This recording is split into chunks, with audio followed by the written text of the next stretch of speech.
আলু নিয়েছি, এখানে সেদ্ধ করে রেখেছি আগে থেকেই। এবার এই সেদ্ধ আলুগুলোর খোসাটা ছাড়িয়ে নেব।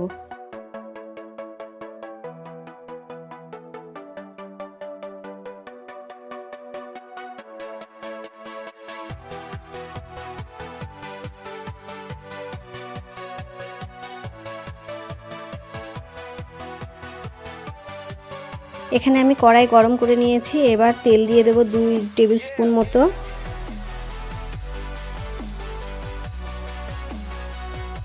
তেলটা গরম হয়ে গেছে, এখন এর মধ্যে দিয়ে দেব তেজপাতা আর গোটা জিরে। এগুলো একটু ভেজে নেব। এবার এর মধ্যে দিয়ে দেব 1 চামচ রসুন আর 1 চামচ আদা বাটা। রসুন আর আদা বাটা একটু ভেজে নেব, এগুলোর কাঁচা গন্ধ যাতে চলে যায়।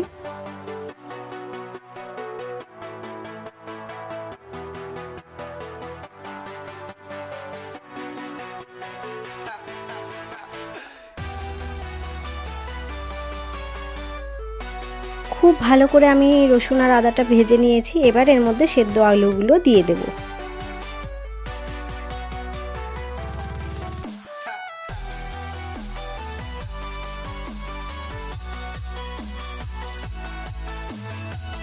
আলুটাকেও একটু ভেজে নেব। এবার এর মধ্যে দিয়ে দেব 2 টেবিল স্পুন পেঁয়াজ কুচি।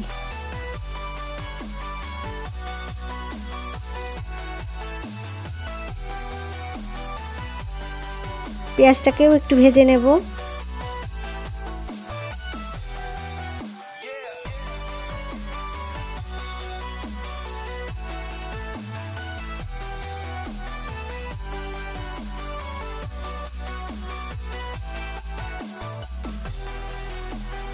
পেঁয়াজটাকে হালকা ভেজে নেওয়ার পর এর মধ্যে দিয়ে দেব 1/2 কাপ মতো টমেটো পিউরি।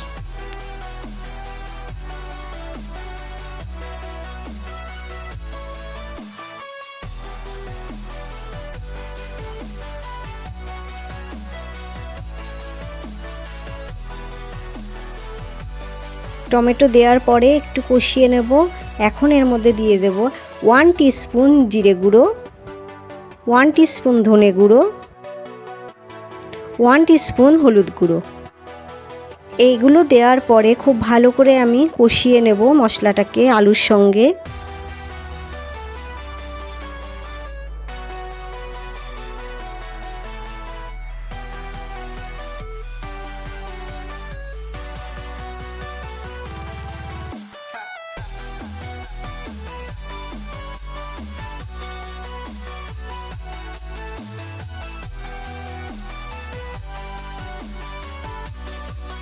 খুব ভালো করে কষিয়ে নিয়েছি।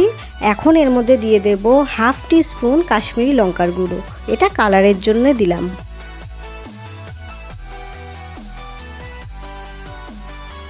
এখন এর মধ্যে লবণ দিয়ে দেব স্বাদ অনুযায়ী।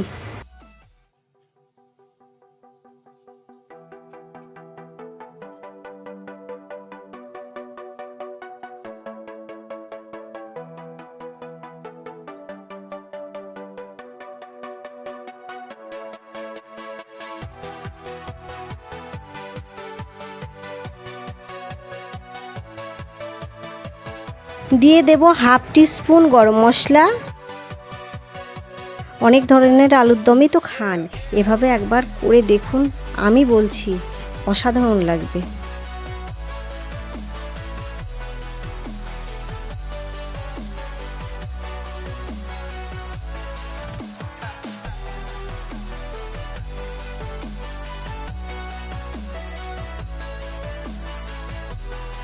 কিছুক্ষণ মশলাটাকে ভালো করে কষাবো আলুর সঙ্গে।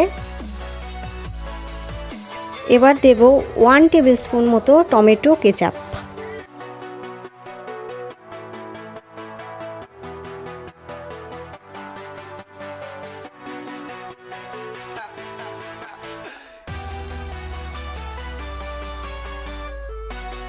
এবার দিয়ে দেব 1 টেবিল স্পুন কিউব করে কাটা পেঁয়াজ।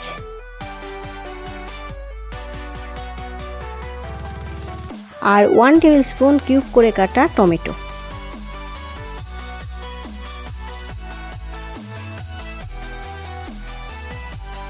এগুলো একটু মিশিয়ে নেব।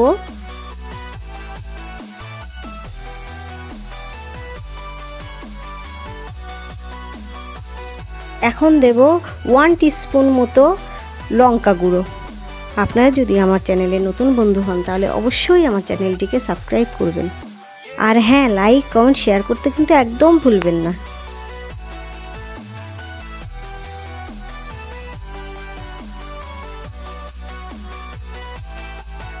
পুরো কষানোটা হয়ে গেছে। এখন আমি এখানে হাফ কাপ মতো গরম জল দেব। এই রান্নাটায় জল বেশি দিতে হয় না, কারণ এটা তো আলু মশলা, এটা একদম শুকনো শুকনো হবে। এবার এটাকে একটু নেড়ে আমি ঢাকা দিয়ে দেব 5 মিনিটের জন্য।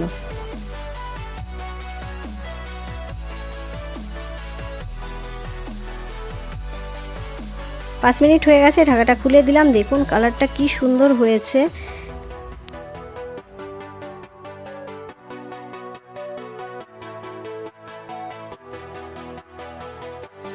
এখন আমি কিছুটা আদা লম্বা লম্বা সরু সরু করে কেটে রেখেছিলাম, দিয়ে দিলাম ওটা।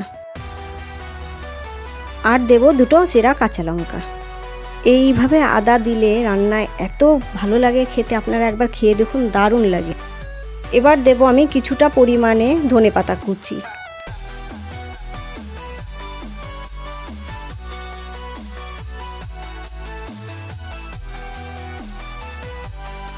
আলু মশলা পুরো রেডি।